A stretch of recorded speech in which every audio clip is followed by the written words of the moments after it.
آپ لوگوں سے ایک التجا کرنا چاہوں گا کہ وقت بہت کم ہے اور مختصر سی گفتگو کرنی ہے۔ اس مختصر سی گفتگو کو بامعنی اور با اثر اور فائدہ مند بنانے کے لیے مجھے آپ کے تعاون اور مدد کی ضرورت ہے۔ تعاون اور مدد یہ ہے کہ آپ بالکل خاموش ہو جائیں، ایسے ہو جائیں کہ جیسے یہاں پر انسان نہیں بے جان چیزیں رکھی ہوئی ہیں۔ آپ خاموش ہوں گے تو مجھے کہنے میں مزہ آئے گا، آپ کو سننے میں مزہ آئے گا، ورنہ بات یوں ہی رائے گا اور فضول ہو جائے گی۔ تو میں اپنی بات شروع کرتا ہوں۔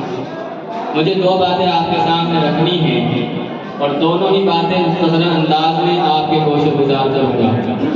دو باتوں سے پہلے میں آپ حضرات کو ایک مبارکباد پیش کرتا ہوں، آپ کو خوش آمدید کہتا ہوں، آپ کو مرحبا کہتا ہوں، آپ کے لیے خوشیوں کی دعا کرتا ہوں۔ کیوں کرتا ہوں؟ اس کی وجہ یہ ہے کہ آپ اور ہم یہاں جو اس وقت اس جگہ پر جمع ہوئے ہیں، یہ ہمارا جمع ہونا کسی دنیاوی فائدے کے لیے، کسی دنیاوی غرض اور مقصد کے لیے نہیں ہے، کسی الیکشن کے چناؤ کے لیے نہیں ہے، کسی عہدے اور کسی منصب کو حاصل کرنے کے لیے نہیں ہے۔ ایسا بھی نہیں ہے کہ کسی کو زبردستی یہاں لایا گیا کہ اگر نہ آتا تو کسی کو شکایت ہوتی، بلکہ یہاں پر جو بھی بیٹھا ہے وہ ایک مقصد کے تحت بیٹھا ہے، وہ مقصد اور ایک رشتے کے تحت بیٹھا ہے۔ وہ رشتہ کیا ہے؟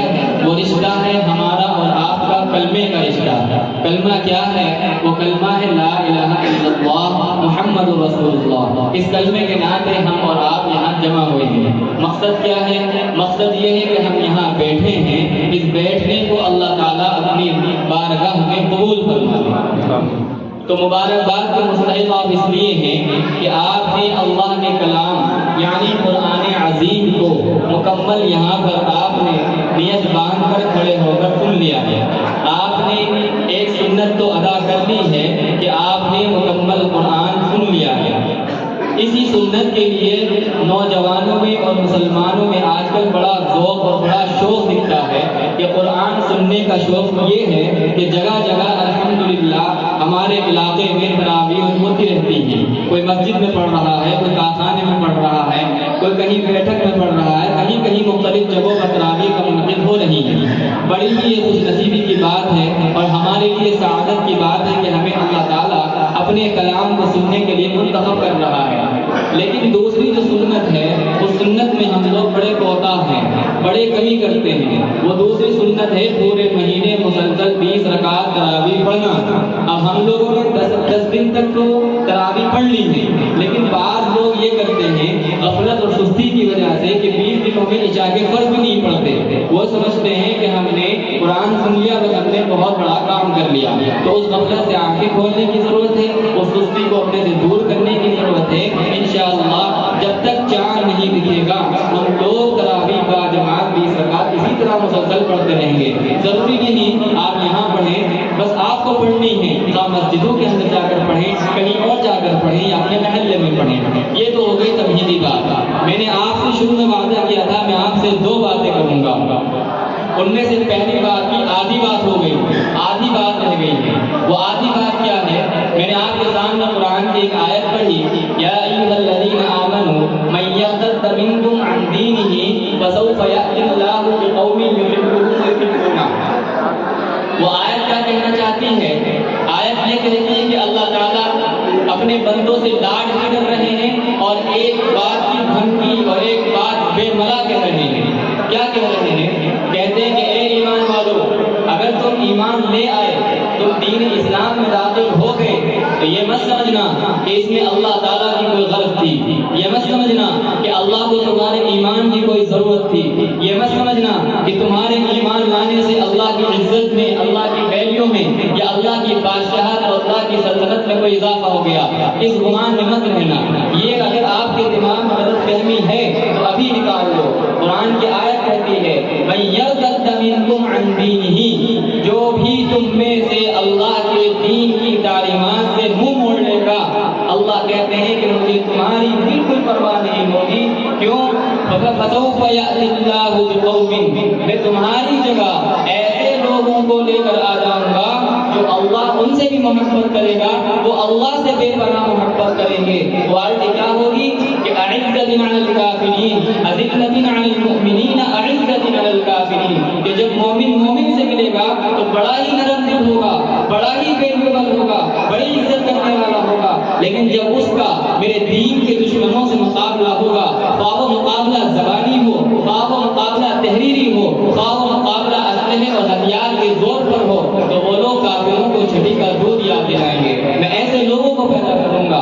آج اس بات کے، اس آیت کو پڑھنے کے بعد، اس آیت کو دیکھنے کے بعد دو باتیں معلوم ہوتی ہیں۔ پہلی بات تو یہ کہ جس طرح ہم اللہ سے محبت کرتے ہیں کہ اللہ ہمارا رب ہے، اللہ ہمارا خالق ہے، وہ کھانے کو دے رہا ہے، پینے کو دے رہا ہے، یہ سانسیں جو چل رہی ہیں اس کے حکم سے چل رہی ہیں، ہم اور آپ یہاں بیٹھے ہیں اس کے حکم سے بیٹھے ہیں، ورنہ کائنات کی کوئی شے، کائنات کا کوئی ذرہ، کائنات کا کوئی حرف، کائنات کا کوئی پتا اس کی مرضی کے مطابق حرکت بھی نہیں کر سکتا۔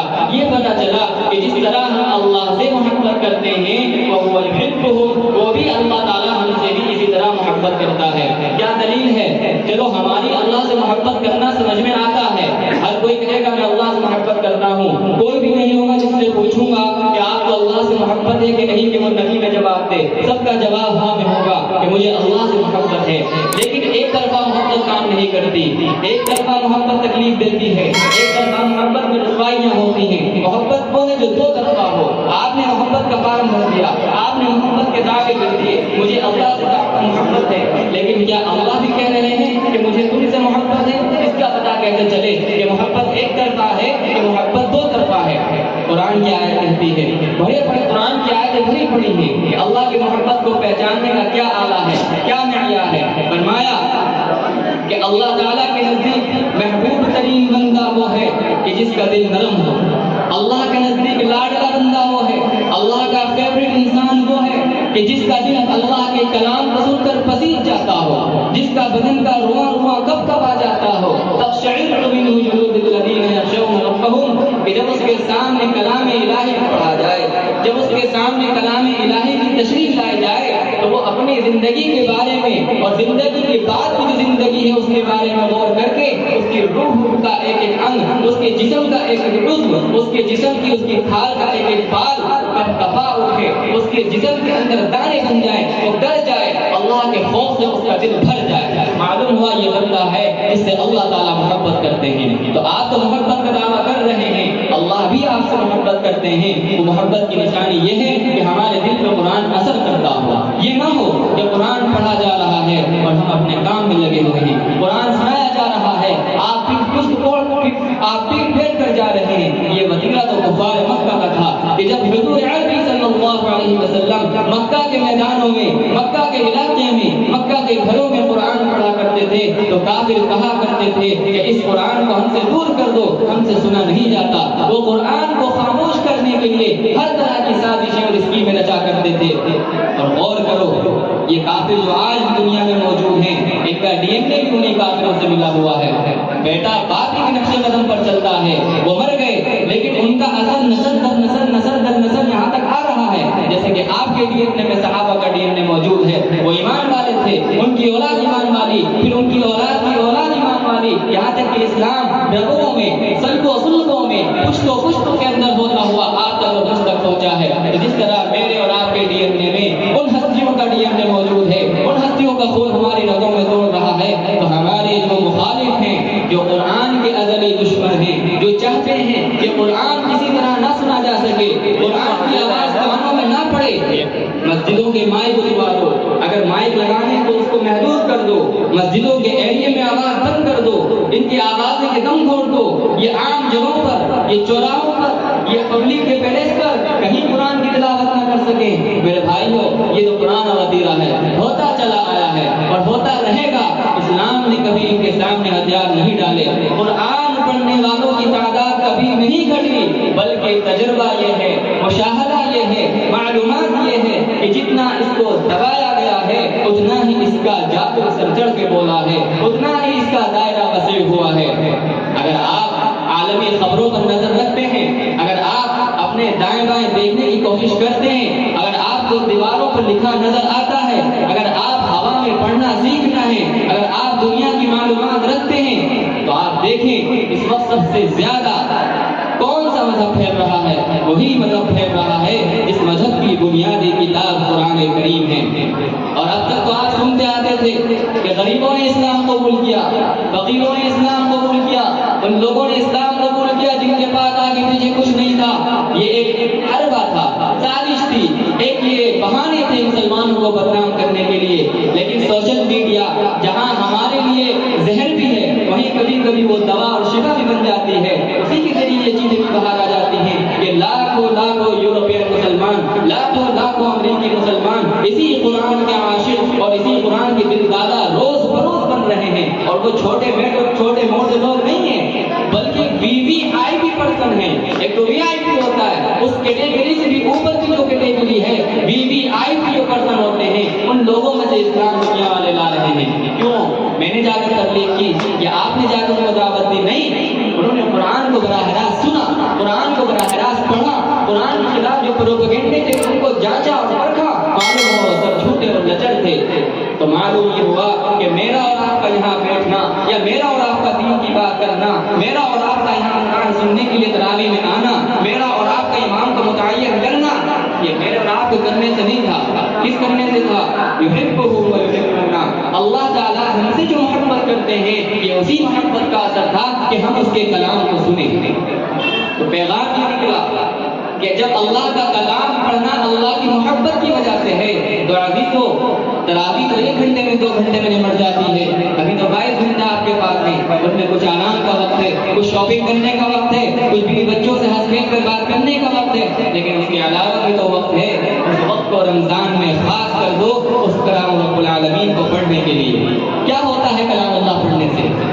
دل کا زنگ دور ہوتا ہے، یہ دل پہ جو کدورتیں جمی ہوئی ہیں ختم ہو جاتی ہیں۔ آپ نے دیکھا ہوگا بڑے بڑے لوہوں کو زنگ خراب کر دیتا ہے، وہ لوہا اپنی ویلیو کھو بیٹھتا ہے جب اس کے اندر زنگ لگ جاتا ہے۔ آپ کچھ مہینے ٹرینوں کو کھڑا کر دو بارشوں کے اندر، وہ زنگ ان کو ختم کر دیتا ہے۔ تو زنگ سے بچانے کے لیے زنگ پروف چیز کیا ہے؟ تو اسی طرح دل پہ بھی زنگ لگتا ہے۔ قرآن کی تلاوت دلوں کے زنگ کو دور کرتی ہے، اور جب دل کا زنگ دور ہوگا تو دل کے اندر برائیاں نہیں، دل کے اندر پھر نیکیاں اور اچھائیاں آئیں گی۔ آپ آسمان کی طرف دیکھو، جب آسمان پر بادل نہ ہو اور چاند نکل رہا ہو، گرمیوں کی میں رات کی بات کر رہا ہوں، آسمان پر کیا نظر آئے گا؟ یہی نظر آئے گا کہ آسمان کے دامن میں کسی نے چھوٹے چھوٹے موتی ٹاک دیے ہوں، یعنی ستارے نظر آئیں گے، صاف نظر آتے ہیں۔ فرمایا حضرت عائشہ نے کہ اللہ کے نبی صلی اللہ علیہ وسلم نے فرمایا کہ جس طرح زمین والوں کو آسمان کے ستارے روشن نظر آتے ہیں، اس طرح آسمان کے فرشتوں کو زمین والوں کے وہ گھر بھی روشن نظر آتے ہیں جن گھروں میں قرآن کی تلاوت کی جاتی ہے۔ تو آج میں اپنے گھر کا DM صاحب کو پتہ بتانے کے لیے مرتا ہوں، میں ان کو دعوتیں کرتا ہوں، وہ آتے نہیں، ان کی سفارشیں لگاتا ہوں، میرے گھر کی ایک چائے پی لیجیے، ایک گھونٹ پانی پی لیجیے، DM صاحب سے اوپر کی کوئی شخصیت ہو اس کے لیے پک جاتا ہوں، ریٹ کارپیٹ نہ ملے تو خود ہی پک جاتا ہوں کہ میرے اوپر کو چل کر میرے گھر میں تشریف لائیے۔ آپ آنکھوں سے آپ اس کا اپنی پلکوں سے استقبال کرتے ہیں، اس لیے کہ ذرا آفیسر سے بات رہے گی تو شہر میں ہماری بھی دھاک رہے گی، ذرا 2 کام ہمارے بھی آسانی سے بن جائیں گے، باقی تو کوئی فائدہ نہیں۔ ایسا تو نہیں ہے کہ DM صاحب کا جو دوست ہے تو ملک الموت اس کی روح بڑی آسانی سے نکالتے ہیں، یا ایسا ہے کہ جس کی منزلی سے دوستی اور یاری ہے قبر اس کو سلامی دیتی ہو، ایسا ہے؟ ایسا تو بالکل نہیں ہے۔ تو پھر کیا فائدہ ایسی دوستی کا؟ دوستی کرنی تو ان سے کرو، اپنے گھر کا پتہ اللہ تعالیٰ کو بتا دو۔ اس طرح پتہ تو ان کو ہے، ایک پتہ ہے تاریکی کے ساتھ، ایک پتہ ہے روشنی کے ساتھ، تو اپنے گھر کے اندر خود بھی تلاوت کرو، گھر والوں کو بھی تلاوت کا مکلف بناؤ، اور اپنے گھروں کا شناسہ آسمان کی رہنے والی مخلوق کو کرا دو۔ جب آپ آخر وقت میں دنیا کو چھوڑ کر جا رہے ہوں گے تو فرشتے کہیں گے کہ اجنبی نہیں ہے، اپنا ہے۔ کیسے پہچان لیا؟